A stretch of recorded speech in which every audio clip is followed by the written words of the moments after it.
Episode start होता है और हम कई दिनों बाद एक कैफे में देखते हैं जहां स्टाला एक बूढ़े आदमी से बोल रही होती है, हाय दादाजी यू, हम कब से ऑनलाइन चैट कर रहे हैं, आपसे मिलकर बहुत खुशी हुई। दादाजी बोलते हैं, स्टेला तुम आ गई, इधर आओ बैठो, आइसक्रीम खानी है क्या? ये सुनकर स्टाला बहुत ही खुश होकर बोलती है, वाह आइसक्रीम, धन्यवाद। मैंने सोचा था कि आज अंकल यू से भी मुलाकात होगी, लेकिन नहीं, वो तो खुद के लिए गर्लफ्रेंड ढूंढने तक बाहर नहीं आते, तभी तो अब तक अकेले हैं। दादाजी बोलते हैं, हाँ वो व्यस्त है। तुम्हारी मम्मी भी नहीं आई ना? स्टाला बोलती है, सही बात है, लगता है अब तो हमें ही जोड़ियां मिलानी होंगी। ये सुनकर दादाजी हंसते हुए बोलते हैं, अब क्या चाल चल रही हो, अगर उन्हें साथ होना है तो वो अपने आप हो जाएगा। स्टाला बोलती है, पता नहीं उसमें कितना समय लग जाए, बस इस बार मुझ पर भरोसा करो। उसके बाद हम कुछ समय बाद देखते हैं जहां दादाजी का असिस्टेंट दादाजी से बोल रहा होता है, सर पूरी इज्जत के साथ कह रहा हूं, नेल्सन की हैसियत को देखते हुए क्या एक अकेली मां से रिश्ता करना समझौता नहीं होगा? दादाजी बोलते हैं, अगर तुम्हें पसंद नहीं तो खुद किसी को ढूंढ लो, मुझे तो वो बिल्कुल ठीक लगती है। आजकल की लड़कियां तो बहुत बिगड़ चुकी हैं। क्या सच में तुम्हें लगता है कि कोई और सीन की देखभाल कर पाएगी? वो स्टेला बच्ची बहुत समझदार और खुश मिजाज है, उसकी मां ने उसे अच्छे से पाला होगा। अगर नेल्सन को पहले ही कोई ऐसी मिल जाती तो शायद सीन के साथ 3 साल पहले जो हुआ वो कभी होता ही नहीं। असिस्टेंट बोलता है, सर जो हुआ वो आपकी गलती नहीं थी, खुद को दोष मत दीजिए, और नेल्सन भी आपको दोष नहीं देता। दादाजी बोलते हैं, अगर वो मुझे दोष नहीं देता तो सीन को मुझसे दूर नहीं ले जाता और इतने समय तक अपने पास नहीं रखता। उसके बाद हम सेरेना और स्टाला को देखते हैं जहां स्टाला बोल रही होती है, मम्मी सच में मुझे लगता है आपको फिर से काम पर जाना चाहिए। सेरेना बोलती है, क्या मैं कुछ दिन की छुट्टी भी नहीं ले सकती? बिना कुछ किए पैसे मिलना रोज नहीं होता, कम से कम इस वीकेंड तक तो इसका पूरा फायदा उठा लेने दो। स्टाला बोलती है, मम्मी आपको तुरंत इस मौके को पकड़ना चाहिए। यह सुनकर स्टाला बोलती है, किस मौके की बात कर रही हो? स्टाला बताती है, तुम्हारे बॉस को देखो, वो हैंडसम है, अमीर है और कुंवारा भी है, उस पर तो ढेरों लड़कियां मरती होंगी। अगर आप कोई कदम नहीं उठाओगी तो मैं क्या करूंगी? सेरेना बोलती है, तुमने मेरे बॉस को देखा भी नहीं है, तुम्हें कैसे पता कि वो हैंडसम है? लेकिन तभी स्टाला बाहर जाते हुए बोलती है, अंकल यहां आइए। यह सुनकर सेरेना बाहर देखते हुए बोलती है, रुको ये सब क्या चल रहा है? और तभी सीन सेरेना के पास चला जाता है और स्टाला नेल्सन के पास चली जाती है। सेरेना सीन को देखकर सोचती है, ये तो वही बच्चा है होटल स्वीट वाला। स्टाला बोलती है, मम्मी यही वो अंकल हैं जिन्होंने मुझे एयरपोर्ट पर चॉकलेट दी थी। ये सुनकर सेरेना सोचती है, रुको जरा, ये बच्ची और ये मेरे बॉस हैं। फिर वो दोनों साथ में बोलते हैं, क्या ये तुम्हारा बच्चा है? और दोनों साथ में ही जवाब देते हैं, हाँ बिल्कुल।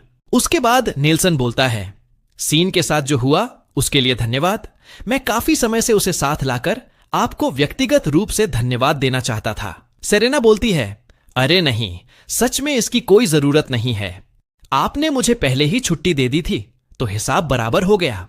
वैसे भी मेहमानों की सुरक्षा करना तो मेरा काम ही है। नेल्सन बोलता है, छुट्टी अलग बात है, लेकिन यह मत समझना कि मैं हमारी शर्त भूल गया हूं। यह सुनकर सेरेना धीमी आवाज में बोलती है, पता था, वो कभी सिर्फ अच्छाई दिखाने के लिए अच्छा नहीं होता। नेल्सन सीन से बोलता है, खैर अब हमें चलना चाहिए। सीन चलो। सीन सेरेना को पकड़कर बोलता है, नहीं मुझे नहीं जाना है। ये देखकर नेल्सन थोड़े गुस्से में बोलता है, सीन। तभी सेरेना माहौल को संभालते हुए बोलती है, अब जब आप आ ही गए हैं तो हमारे साथ बैठिए ना, वैसे भी 4 सीटें हैं। कुछ समय बाद देखते हैं जहां सीन बहुत ही ज्यादा खुश होता है, लेकिन नेल्सन को बहुत ही अजीब लग रहा होता है। यह देखकर सेरेना सोचती है, हाँ तो डायनेस्टी ग्रुप का बड़ा सीईओ ऐसी मासूम सी साइड भी रखता है। तभी स्टाला सीन से बोलती है, सुनो मैं कुछ फल लेने जा रही हूं, तुम मेरी मदद करना चाहोगे? यह सुनकर सीन खुश तो होता है, लेकिन उसके साथ जाने में झिझक रहा होता है। लेकिन स्टाला उसका हाथ पकड़कर उसे अपने साथ ले जाने लगती है। यह देखकर नेल्सन सोचता है, क्या वाकई में सीन इस छोटी बच्ची के साथ आराम से घूम रहा है? फिर वो सेरेना से बोलता है, तुम्हारी बेटी वाकई एनर्जी का गोला है। सेरेना बोलती है, क्या स्टाला? ओह वो तो पूरी शरारत की दुकान है, लेकिन बच्चों के साथ अच्छी बनती है, तो चिंता की कोई बात नहीं मिस्टर यू। और सीन के न बोलने के बारे में क्या वो जन्म से ही ऐसा है? अरे माफ कीजिए, बस जिज्ञासावश पूछ लिया। टांग अड़ाने का कोई इरादा नहीं था। फिर वो अपने मन में ही बोलती है, अरे यार, मैं क्या बोल गई? लगता है बहुत ही ज्यादा दखल दे दी। तभी नेल्सन बोलता है, वो ठीक से बोल सकता है, बस उसका मन नहीं करता। तभी सीन और स्टाला सेरेना के पास आकर बोलती है, मम्मी, हम वापस आ गए। और सीन सेरेना को फल देते हुए सोचता है, क्या मैंने अच्छा किया? ये देखकर स्टाला को एक आइडिया आता है और फिर वो नेल्सन के पास जाकर बोलती है, उसे तो मम्मी बहुत पसंद हैं, तो उसे उनके पास बैठना चाहिए। मैं यहां आपके साथ बैठ जाऊंगी। नेल्सन स्टाला से बोलता है, उसका नाम सीन है। स्टाला बोलती है, ठीक है फिर, मैं तुम्हें सीन ही बुलाऊंगी। ओह, वैसे तुम्हारी उम्र कितनी है? क्या पता तुम मुझसे छोटे ही निकलो। ये सुनकर सीन उसे कोई भी जवाब नहीं देता। लेकिन तभी नेल्सन बोलता है, वो 5 साल का है। उसका जन्मदिन मध्य शरद उत्सव से एक दिन पहले आता है। और तुम? स्टाला कुछ बोलने वाली होती है, लेकिन सेरेना बीच में ही बोलती है, सीन का जन्मदिन 14 सितंबर को है। फिर वो हैरान होते हुए अपने मन में ही सोचती है, क्या सच में स्टेला और सीन का जन्म एक ही दिन हुआ था? उसके बाद हम कुछ समय बाद देखते हैं जहां सेरेना बोल रही होती है, स्टेला, अब घर चलने का समय हो गया है। स्टाला उदास होकर बोलती है, अरे लेकिन मैं तो सीन के साथ और खेलना चाहती हूं। सेरेना बोलती है, नहीं स्टेला, अब देर हो रही है। स्टाला बोलती है, मम्मी, वैसे भी घर पर तो आपका कोई काम नहीं है, यहीं रुकिए और अंकल से बातें कीजिए, थोड़ा तालमेल बनाइए। ये सुनकर सेरेना शर्माते हुए बोलती है, ये कैसी बकवास कर रही हो स्टेला शेंग। फिर वो नेल्सन से बोलती है, मिस्टर यू, वो बस यूं ही बकवास कर रही है, मैं उससे घर पर बात कर लूंगी। तभी सीन नेल्सन को एक नोट देता है जिस पर लिखा होता है, स्टेला को घर पर खेलने को बुलाइए। ये देखकर नेल्सन सोचता है, सीन ने पहले कभी ऐसा कुछ नहीं मांगा, उसे वाकई ये दोनों बहुत पसंद हैं। फिर वो एक लंबी सांस लेकर बोलता है, ऐसा करते हैं, अगले शनिवार मैं किसी को भेज दूंगा जो आपको लेने आए और स्टेला को हमारे घर ले आना। चलो, मैं तुमको घर छोड़ देता हूं। सेरेना बोलती है, ओह ठीक है, इसके लिए धन्यवाद। उसके बाद हम रात के समय देखते हैं जहां सीन नेल्सन को एक परिवार की तस्वीर दिखाता है। यह देखकर नेल्सन बोलता है, सीन, क्या तुम मम्मी चाहते हो? यह सुनकर सीन हां में सर हिलाते हुए बोलता है, मम्मी। नेल्सन हैरान होकर बोलता है, सीन, तुमने बात की? पूरे 3 साल बाद। ठीक है, डैडी तुम्हारे लिए एक ऐसी मम्मी ढूंढेंगे जिसे तुम सच में बहुत पसंद करो। उसके बाद हम अगले दिन देखते हैं जहां सेरेना थकी हुई हालत में बोलती है, स्टेला के लिए एक किंडरगार्टन ढूंढना इतना मुश्किल कैसे हो सकता है? तभी नेल्सन का असिस्टेंट सेरेना को देखकर बोलता है, मिस शेंग, आप ही वो इंसान हैं जिसकी मुझे जरूरत थी। मिस्टर यू ने आज सुबह पूछा था, जो ग्रुप गाला 2 महीने बाद है, उसका इवेंट प्रस्ताव उन्हें कब मिलेगा? सेरेना बोलती है, हाँ सही है, मैं जल्दी तैयार कर दूंगी। फिर वो अपने मन में ही बोलती है, होटल का उद्घाटन अभी खत्म हुआ है और वो पहले से ही कॉर्पोरेट इवेंट मुझ पर थोप रहा है। नेल्सन यू, उधार देने वाले भी इतने बेरहम नहीं होते। और वो असिस्टेंट को लंच देते हुए बोलती है, ओह मैं तो भूल ही गई, मैंने थोड़ा खाना बनाया है, आपके छोटे साहब को पिछली बार बहुत पसंद आया था, तो क्या आप ये उन्हें दे सकते हैं? असिस्टेंट बोलता है, रुको जरा, क्या ये तुम्हारा लंच नहीं है? तुम खुद क्या खाओगी? सेरेना वहां से जाते हुए बोलती है, अरे मेरी बेटी का किंडरगार्टन वाला काम बहुत झंझट है, मुझे खाने का समय ही नहीं मिलेगा, खाना बर्बाद होता देखना अच्छा नहीं लगता। असिस्टेंट बोलता है, हाँ ये सही है। फिर वो अपने मन में ही सोचता है, तो वो बस इसे बर्बाद नहीं करना चाहती, लेकिन क्या यंग मालिक इसे लेना भी चाहेंगे? कुछ समय बाद देखते हैं जहां सीन बड़े मजे से सेरेना का खाना खा रहा होता है।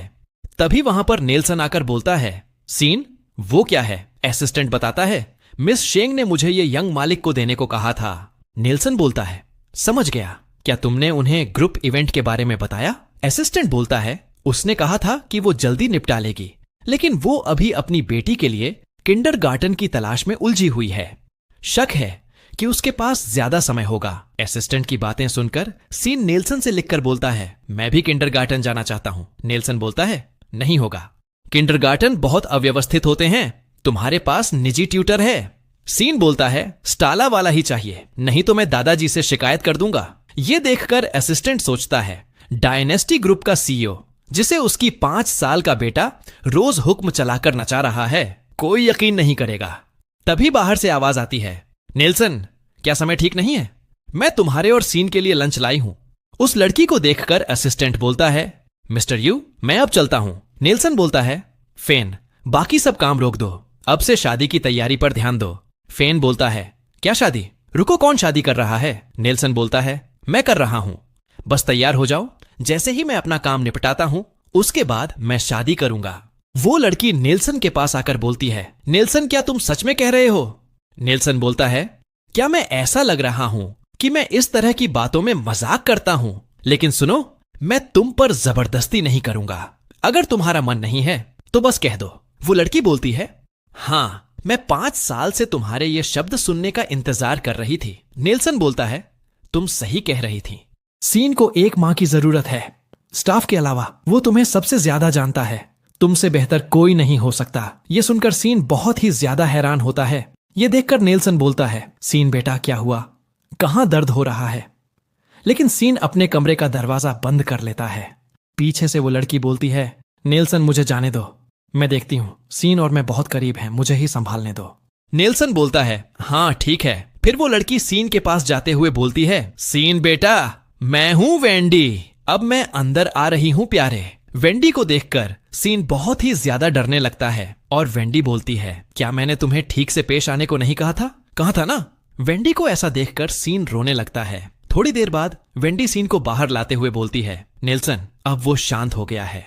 मैं अभिनय के काम थोड़े कम कर दूंगी और अब से उसकी देखभाल में तुम्हारी मदद करूंगी। जब हम साथ रहने लगेंगे तो शायद इस तरह की बातें फिर नहीं होंगी। सीन को देखकर नेल्सन सोचता है, हाँ, अब हम इस शादी को और टाल नहीं सकते। उसके कुछ दिन बाद स्टाला सेरेना से बोल रही होती है, मम्मी क्या ये सुंदर है? सेरेना बोलती है, हाँ बहुत ही प्यारा है जानू। तभी सेरेना के फोन पर एक मैसेज आता है। ये देखकर सेरेना बोलती है, क्या ब्लूबर्ग द्विभाषी किंडरगार्टन की विशेष प्रवेश प्रक्रिया की पूरी फीस माफ? फिर वो स्टाला से बोलती है, स्टेला तुम ब्लूबर्ग में चुन ली गई? तुम्हें पता भी है ब्लूबर्ग क्या है? ये कैसे हुआ? और वो अपने फोन में देखते हुए सोचती है, इतनी बड़ी सिफारिश कि $1,00,000 की फीस माफ हो जाए?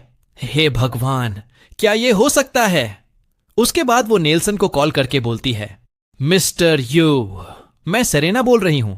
इतनी देर से कॉल करने के लिए मुझे बहुत अफसोस है। मुझे अभी अभी ब्लूबर्ग द्विभाषी किंडरगार्टन से स्वीकृति मिली है। क्या वो आपने किया? नेल्सन बोलता है, तुमने सीन की जान बचाई। सच में? कोई बड़ी बात नहीं है, चिंता मत करो। सेरेना बोलती है, लेकिन ये तो बहुत ज्यादा है, मैं ये नहीं ले सकती। नेल्सन बोलता है, सच में? ये कोई बड़ी बात नहीं है। पीछे से स्टाला बोलती है, उसे सच में मैं पसंद हूं। उसे लगता है मैं प्यारी हूं, इसलिए उसने मुझे एक शानदार स्कूल में दाखिला दिलवा दिया। कौन जाने, शायद मैं एक दिन उसकी बेटी बन जाऊं। अपने भविष्य के बच्चे की मदद करने में क्या बुरा है? ये सुनकर सेरेना स्टाला का गाल खींचते हुए बोलती है, क्या चुप रहोगी? उस सुशी वाले हादसे के लिए अभी तक मैंने तुमसे हिसाब नहीं किया है। अभी मुझे मत आजमाओ। स्टाला अपने मन में ही बोलती है, अगर मुझसे पूछो तो अंकल यू को मम्मी से सच में बहुत लगाव हो गया है। दादाजी यू ने कहा था कि उन्हें कभी महिलाओं की परवाह नहीं होती, लेकिन अब वो तुम्हारी इतनी मदद कर रहे हैं। ये तो पूरा प्यार है। फिर वो सेरेना से बोलती है, सच में मम्मी, आपको समझ कब आएगा?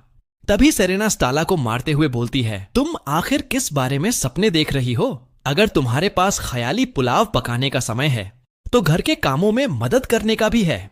स्टाला बोलती है, बस आज की एक डिलीवरी आई है। सेरेना बोलती है, क्या? वो क्या है? फिर सेरेना उस डिलीवरी को देखते हुए बोलती है, क्या? एक निमंत्रण। दूसरी तरफ नेल्सन अपने ऑफिस में बैठकर स्टाला की मेडिकल फाइल को देखते हुए बोलता है, इतना चुलबुला बच्चा ऐसी चीज में कैसे उलझ गया? तभी वहां पर वेंडी आकर बोलती है, नेल्सन। नेल्सन उसे यहां देखकर बोलता है, तुम इस समय यहां क्या कर रही हो? वेंडी बोलती है, तुम्हें वापस जाकर दादाजी को शादी के बारे में बताना था, है ना? मैं तुम्हारे साथ चलूंगी। मैं बहुत घबराई हुई हूं। क्या यह ठीक लग रहा है? क्या दादाजी मुझे पसंद करेंगे? नेल्सन बोलता है, क्या फर्क पड़ता है? यह सुनकर वेंडी थोड़ा चिढ़ते हुए बोलती है, नेल्सन। लेकिन तभी उसकी नजर स्टाला की मेडिकल फाइल पर पड़ती है।